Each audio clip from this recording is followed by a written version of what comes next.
The adoption center floated above a quiet trade moon, surrounded by soft blue stars. Ships from many planets came here to find new family members, especially young ones. But not everyone stayed chosen. Some were always returned. Lyra was one of them. She sat alone near the corner of the waiting hall, legs folded, hands on her knees. Her skin was pale purple-blue, and her small, elf-like ears twitched slightly when loud voices echoed across the wide chamber. She didn't cry. She didn't speak. She just stared at the floor. The workers at the center didn't speak harshly about her, but their words still hurt. "She's too quiet," one whispered. "Returned 37 times now," said another. "No one wants a broken one." Lyra heard every word. She always did, but she never answered. Each time someone chose her, they smiled and promised to give her a home, a chance, a future. But after only a few days, or sometimes just hours, they brought her back. "She doesn't bond," they said. "She doesn't speak. She won't connect. She doesn't respond to love." They didn't understand that Lyra had already learned not to trust love. Not after losing her real family long ago in the war. Not after escaping a facility that studied emotionless aliens. And not after being handed around like an unwanted object. Now she didn't even hope anymore. Then, one quiet afternoon, the door of the center slid open with a soft hiss. A tall figure stepped inside. A human. Unlike the others who wore fine robes and shiny rings, this one looked simple. He wore a dusty gray jacket, tools hanging from his belt, and his boots left footprints on the clean floor. His name was Tom, a repairman from a nearby freighter. He had not come to adopt. He had only come to fix a broken comms panel in the center system.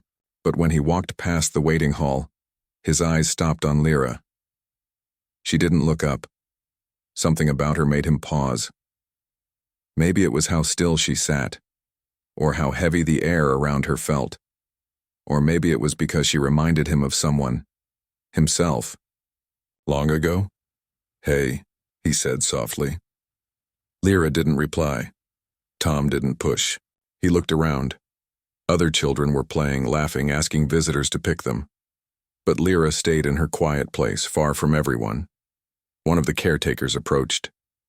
"She's not available anymore," they said quickly. "Well, technically, she is. But we don't recommend her."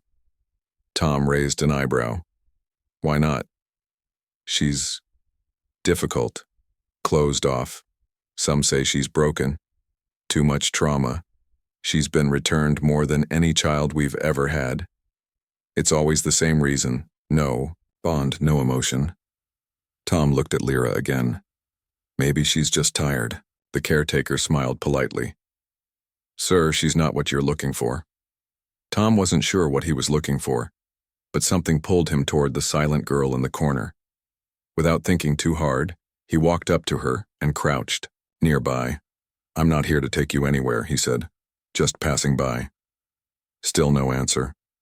He sat beside her anyway. The floor was cold. Lyra glanced at him for the first time, just a flicker of her eyes. Then she looked away. "That's okay," Tom said. "You don't have to talk. I'm used to silence. I work alone a lot." He pulled a small gadget from his pocket and began fixing a loose wire. Lyra peeked at it out of the corner of her eye. It sparked once, then buzzed softly. "I'm not good at talking either," Tom added. "But if you ever want to come along, no pressure, you can just be there. Quiet's fine." For the first time in a long while, Lyra tilted her head, curious. Tom stood and gave her a nod. "Well, I better finish the job. See you around." He walked out without looking back. That night, Lyra didn't sleep. She thought about the human with dust on his jacket and oil on his hands. He had no gifts, no promises, no fake smile, just a calm voice and no expectations. The next morning, he returned with a report in hand. After handing it to the center staff, he paused by the door again. Lyra was still in the same spot, Hey, he said again. Want to come help me fix a generator on my ship? No big deal. You can just sit if you want. Silence. Then, to everyone's shock, Lyra stood up. Slowly, carefully. She walked to his side without a word. The caretakers blinked in confusion. Wait. She's going with you? Tom shrugged. She's not a package. I didn't pick her. She chose to walk. She'll be back, one worker muttered. But Tom only smiled gently. Maybe. Or maybe she just needed someone who doesn't mind the quiet. And together, they stepped out into the shipyard, leaving. Behind the cold lights of the center, Lyra didn't know what tomorrow would bring. But for the first time in a long time, she wasn't being pushed or rejected. She wasn't being judged for her silence. She was simply invited, not to perform, not to prove anything, just to stay. Tom's ship was not big and it was not fancy. The outside was scratched, the paint faded. Some panels were held together with old screws and tape. Inside, the air smelled like metal and warm engine oil.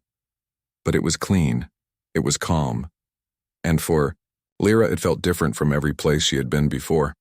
Tom didn't say much. After she followed him onto the ship, he gave her a short tour.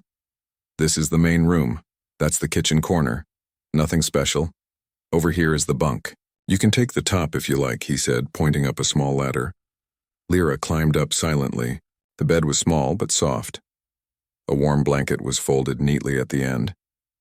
He didn't ask her if she liked it. He just let her be. That first night, she didn't talk. She didn't even move much. She sat on the bed and watched him fix something. On the floor, Tom didn't mind. People don't always need to speak, he said aloud as he worked. Sometimes just having someone around is enough. Lyra didn't answer, but she listened. The next morning, she was up early. She watched as Tom heated something in a small pot, an earth food called oatmeal. He made 2 bowls and placed one on the table. Then he walked away and sat at his workbench. Lyra looked at the food. No one had ever made her breakfast without asking her to smile, or promise to behave. She sat slowly and ate in silence. It tasted plain, but warm. She finished every bite. Tom gave a short nod when he saw the empty bowl. Good, he said. That day they went out to a nearby station. A mining drone was broken and needed repair. Tom was hired to fix it. Want to come? He asked. Lyra didn't answer but followed him again. At the station, the foreman looked at her with surprise. She your helper? Tom replied. Something like that. He worked under the drone's body while Lyra watched. She crouched beside him, noticing how he handled each wire with care. He didn't rush. He didn't curse. He stayed calm, even when sparks flew.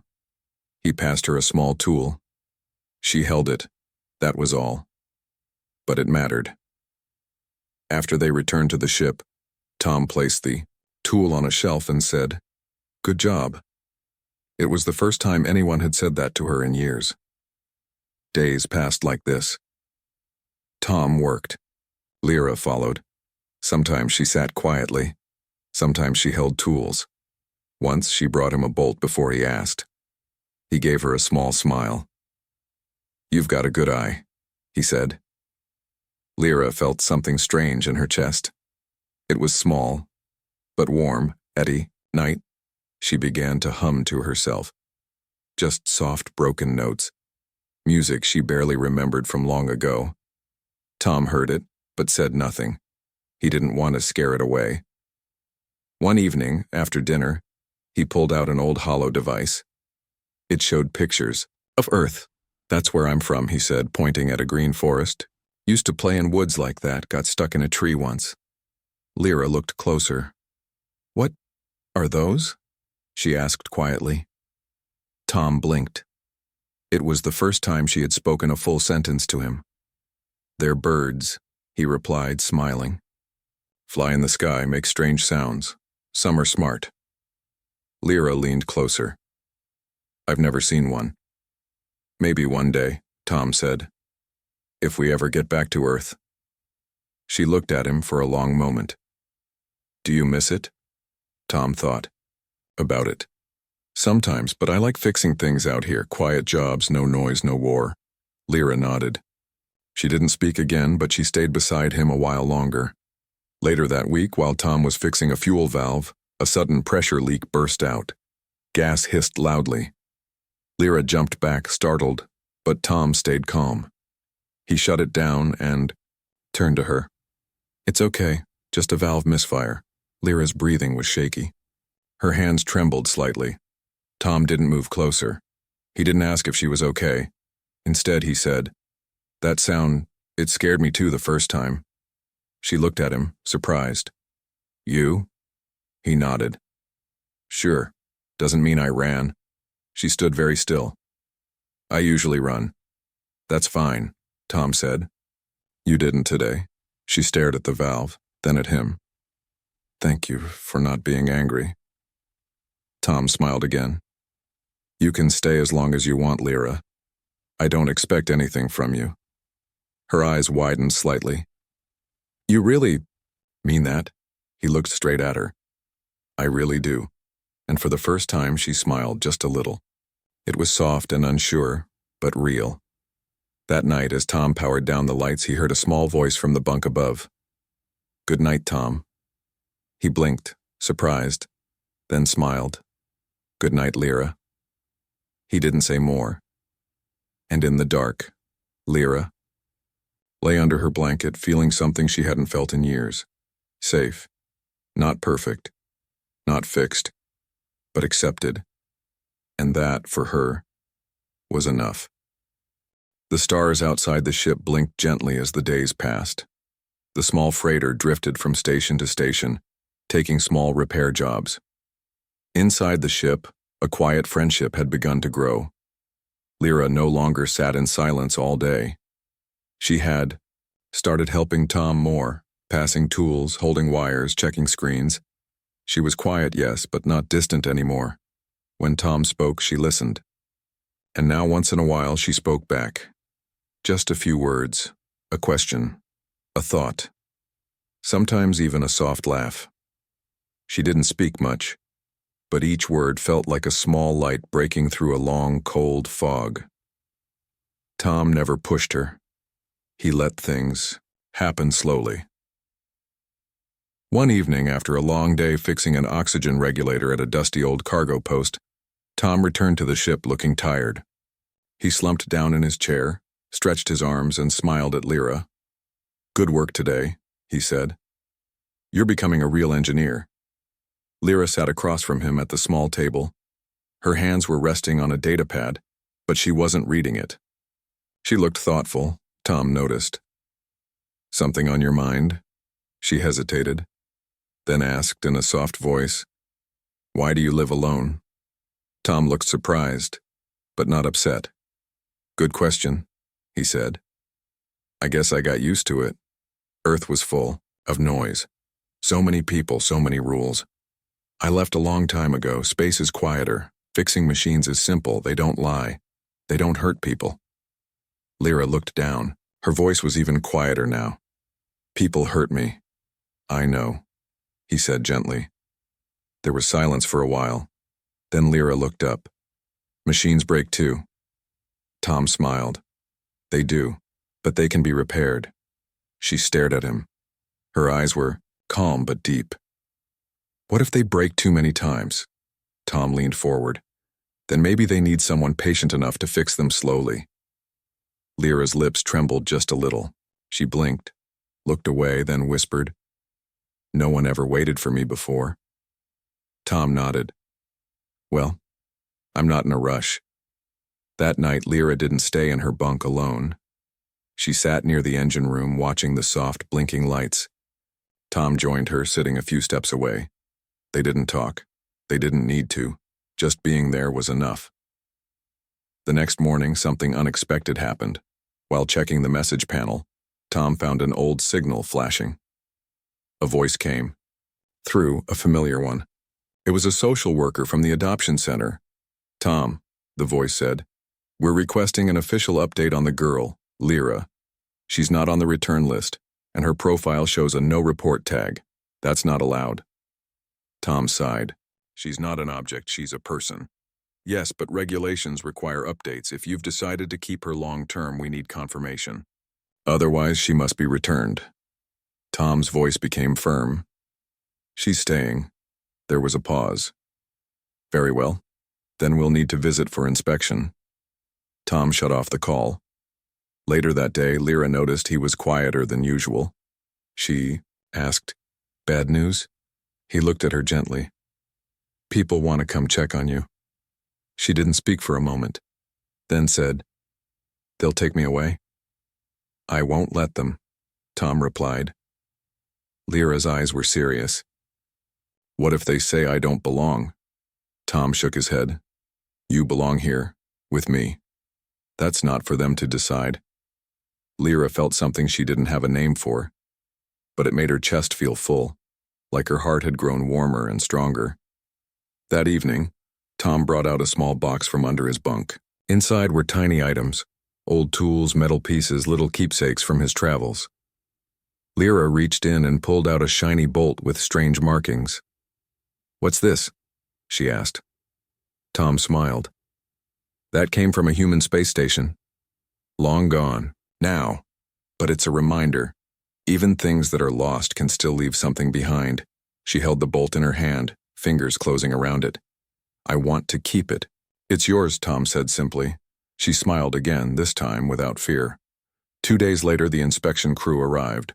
A tall alien woman stepped off the small ship, followed by 2 assistants. All 3 wore crisp uniforms and cold expressions. They looked at Tom's ship with thin smiles. "Tom," the leader said, "I'm here for the report." Tom nodded. "Come inside." They entered the ship, glancing around like they were measuring everything.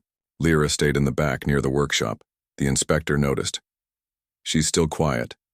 "She talks when she wants," Tom replied. The woman frowned. "We've received over 30 returns on her. You're aware she was labeled unfit for placement?" "She's not unfit," Tom said calmly. "She just needed time." The woman walked toward Lyra. The girl stood tall even though her hands were shaking slightly. The inspector spoke in a flat voice. "Lyra, do you wish to stay here?" Lyra took a breath, then said clearly, "Yes." The woman blinked. "Why?"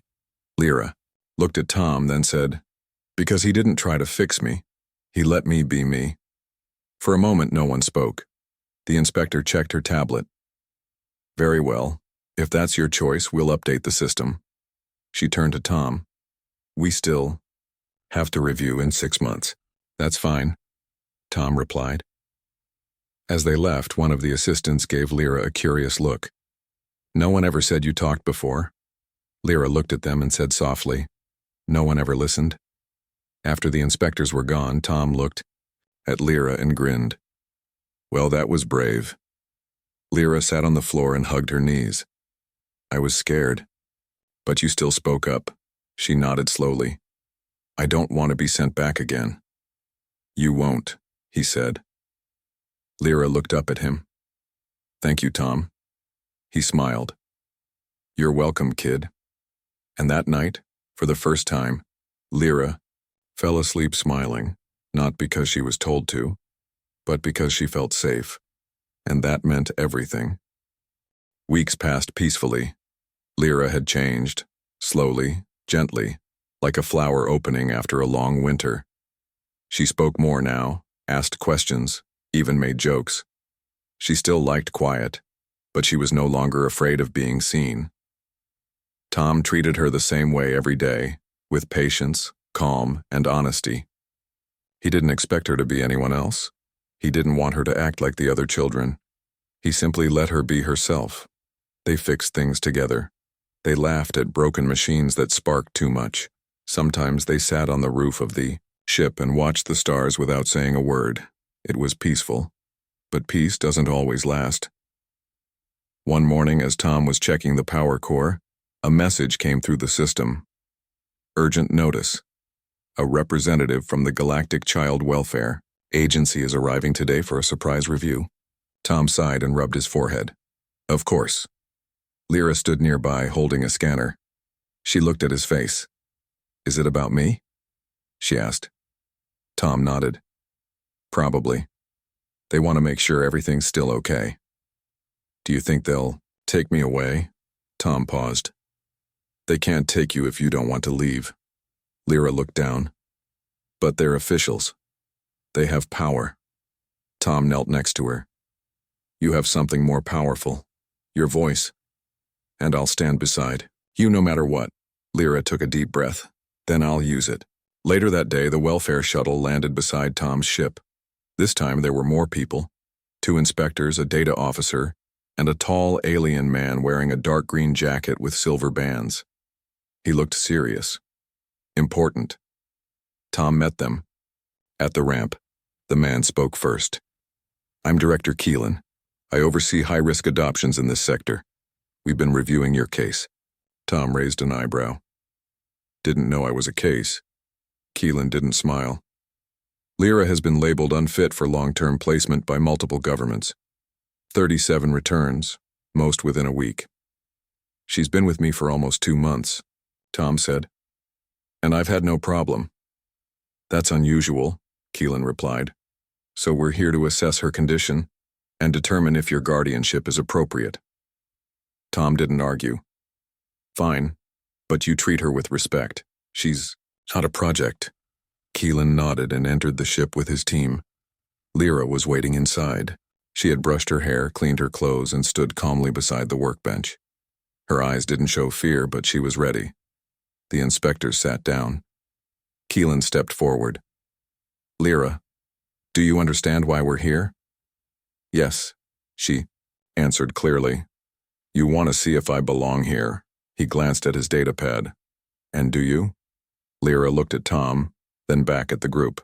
Yes, I do. Explain why, said the other inspector.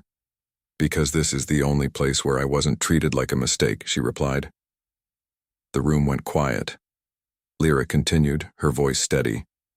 Everyone else returned me because I didn't talk, or didn't smile, or didn't act like other children. But Tom never asked me to change. He let me take my time. The data officer took notes, slightly surprised. Keelan folded his arms. But you're still different, still quiet. I'm healing, Lyra said. Broken things don't fix in a day. Tom smiled from the side. She helps me every day, he added. She knows machines better than most adults.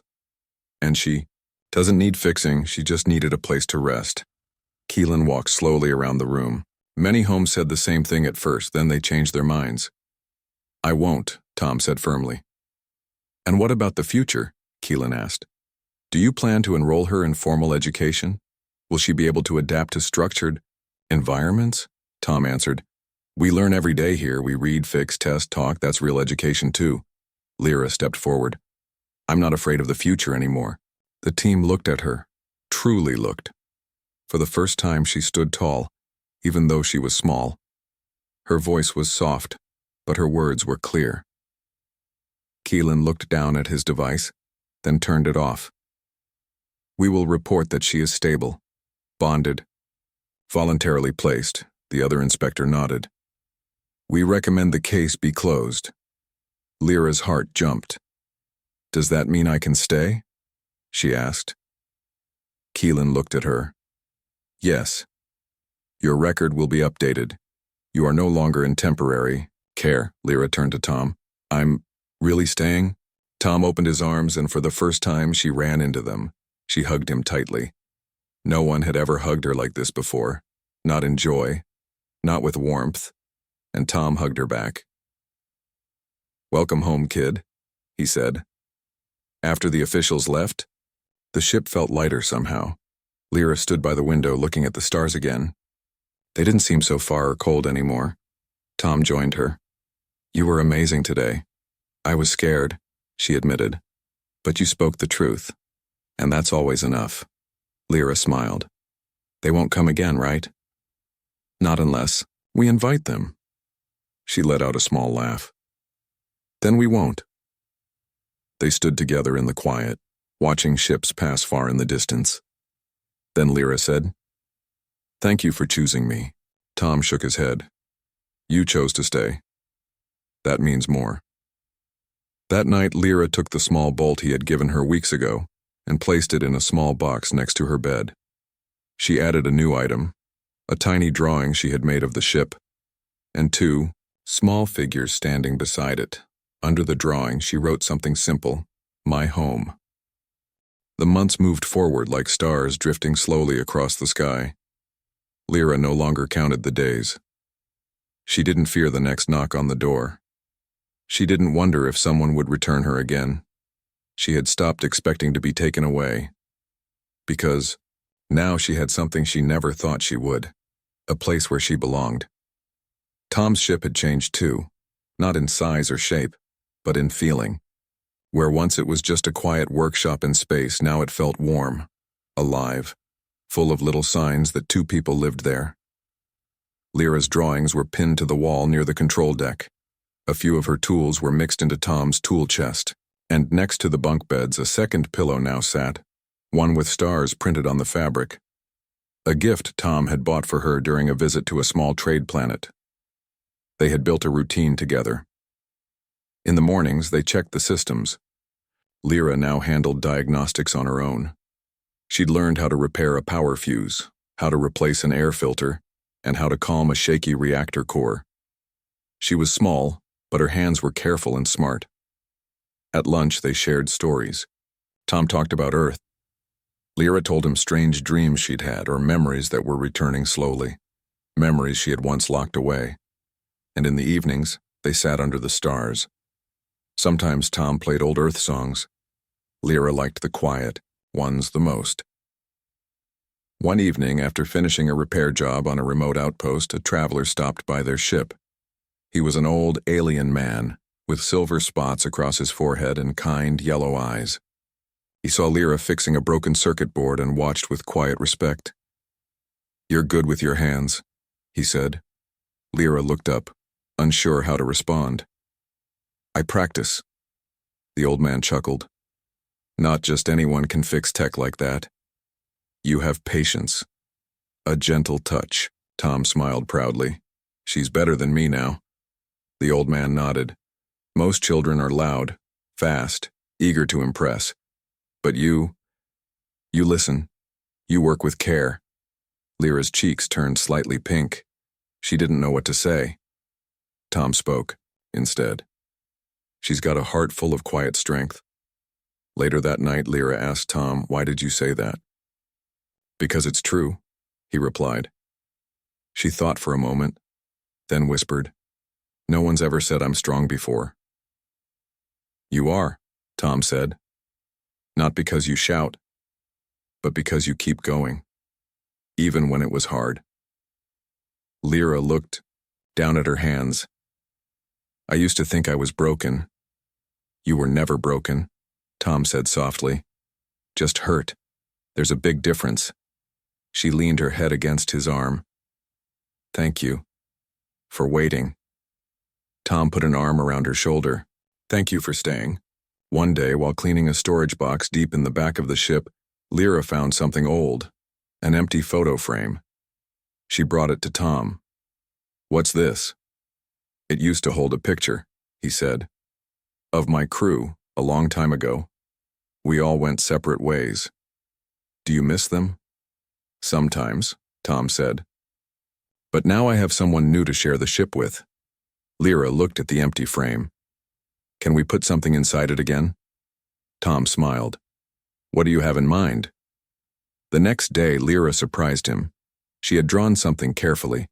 On a clean sheet of paper, a small picture of the ship with two figures standing side by side in front of it. One tall, one small. Above them, she had written just one word in simple letters: family.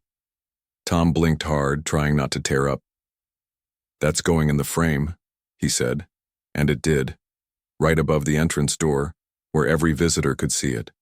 A few weeks later, a message came from the central station. The Galactic Welfare Agency had officially closed Lyra's case. No more reports, no more reviews. She was free. When Tom read the message to her, Lyra stood quietly for a while. Then, with a small smile, she said, "I think I'm not afraid of tomorrow anymore." Tom looked at her. "What do you want tomorrow to be?" She thought for a while, then replied, "Let's go help someone else. Like you helped me." Tom's smile grew wide. "That's a good plan." And so, they traveled. Not far at first, but slowly to new places. They repaired broken stations, helped stranded travelers, even visited a small colony where Lyra taught a few kids how to repair a solar drone.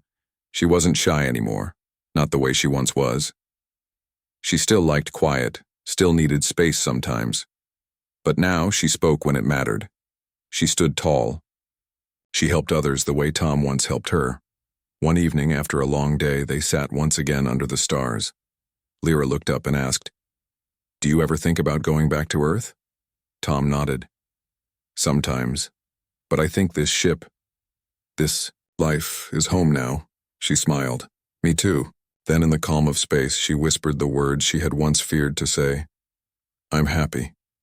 And in the silence that followed, Tom knew he didn't need anything else. Not medals, not honors. Just this quiet moment, shared with someone who once had nowhere to go, now sitting beside him, finally whole. Together they had built something no one else could give. Not a house, not a ship, but something stronger. A home